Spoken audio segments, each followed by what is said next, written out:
Merhaba arkadaşlar. Bugünkü konumuz çoban matı. Çoban matı biliyorsunuz ki temel mat konularından birisi. Ancak e, profesyonel olarak satrançla ilgilenen sporcularımız bu mat yöntemini denemez. Çoğunlukla çünkü tedbirlerini bilirler. Biz ama çoban matını yeni başlayan arkadaşlarımız için e, temel olarak gösteriyoruz. Daha sonra da savunma yöntemlerini gösteriyoruz. E, Şimdi ise arkadaşlar biz çoban matının bir nevi diğer adıyla da 4 hamlelik mat diyebiliriz. Evet, ilk hamleyi beyazlarımız yapar. E4.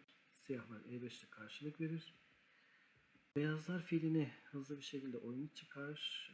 Fil C4 hamlesiyle. Siyahlarımız da buna karşılık olarak D6 hamlesini gerçekleştirir. Beyazlarımız vezirimize evet oyuna hızlı girer. Çünkü C4'teki fil F7 karesine baskı uyguluyor. Ve aynı zamanda buna baskıyı arttırmak istediğimiz vezirimiz de F3 karesine gelerek burada hücumu daha da kuvvetlendiriyor. Buna karşılık olarak arkadaşlar siyahlar evet hatalı hamle diye düşünebilirsiniz. At C6 hamlesini gerçekleştiriyor ve beyazlarımız son mat hamlesini gerçekleştiriyor.